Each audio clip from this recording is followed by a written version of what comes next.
welcome, how are you doing? My name is Riccardo Gioggi and today I'm gonna show you how to achieve great metal tones with the Line6 HX Stomp. First of all, I want to thank you for joining me in this video. If you are new to my channel, I do videos all about the guitar lessons, tuition and gear reviews to help you grow as a guitar player and musician. Very important, this is not a sponsored video. I bought it without really knowing what the HX Stomp was about. I just needed something easy to travel with, something that would allow me to go straight into a PA system, and I thought, okay, let's give it a try. And believe me, I was absolutely surprised by the quality and by how it's easy to use. So any guitar tone you just heard in the opening song is made with the HX Stomp. Okay, here we are, and now let's check the details of these metal tones I created and edited for the HX Stomp. I did use the HX Edit software, which is free. It comes along with the HX Stomp. You can download it from the Line6 website. You have just this, like a regular signal chain,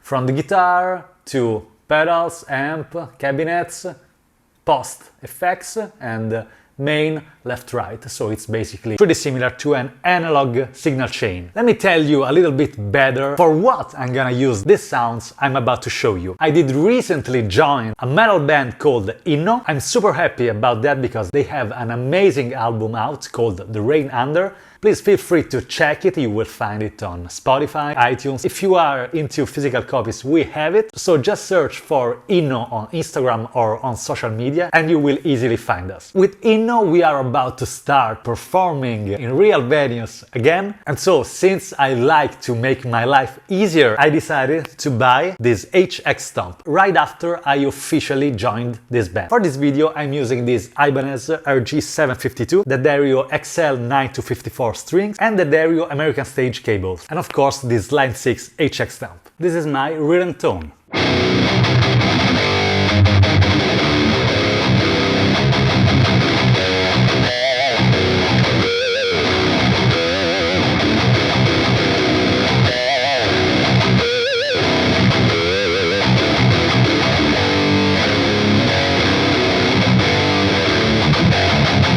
I really like this kind of tone. It's chunky, it's very aggressive, but it's clear.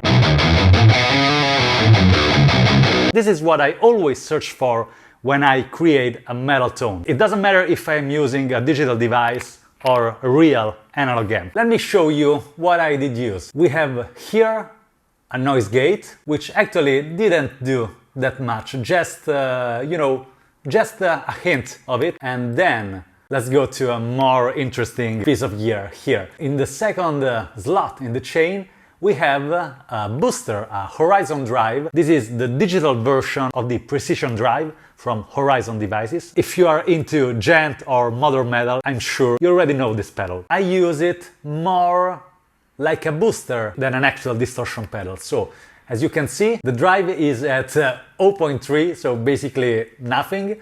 Attack 1, and bright, this is a tone control, 3.9, the gate it's all the way up, and the level it's at 5. It doesn't add that much to the tone, it just adds some clarity and some character. This is with the Precision drive. This is without. It changes, not that much, but I definitely prefer it with it. Okay, so let's go to a very important element in the chain, the amp.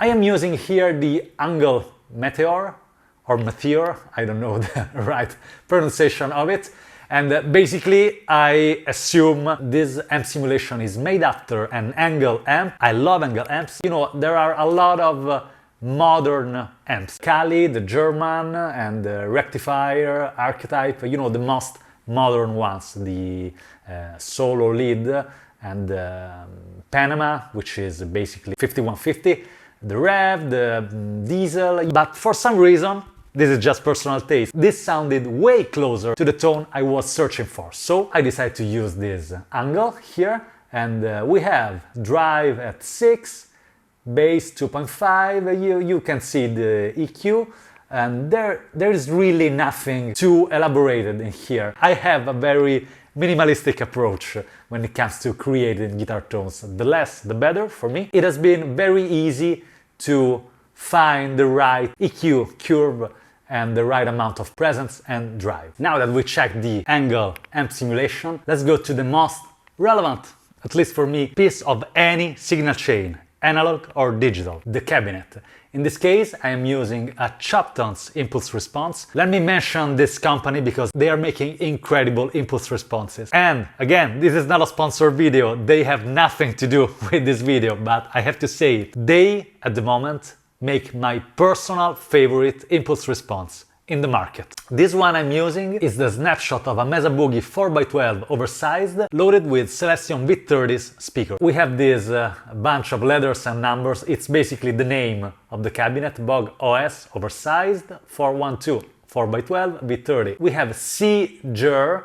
C-Ger means Chandler Germanium. The Chandler Germanium is a fabulous studio preamp and they use it in their signal chain when they capture this impulse response. Then we have 57, which obviously means Shure SM57, and cone. Cone refers to the position of the microphone, basically straight towards the cone. And that's it, and let me say that I will never achieve this quality without this specific impulse response. At the moment, this is my favorite. Then, right after the impulse response section, we have just a bit, this is barely noticeable, we have just a bit of reverb. This is not meant to be an atmospheric reverb. We really don't hear the tail, the usual tail of the reverb. This is just a hint of it to create a sort of space around the cabinet, like a rehearsing space or a recording room. So this is not at all an ambient reverb, it's barely noticeable, but it adds something to the tone, something that I like, so I kept it. Thank you so much for watching, I hope you found this video interesting and useful. Thanks again, my name is Riccardo Gioggi and I'll see you in the next video. Bye!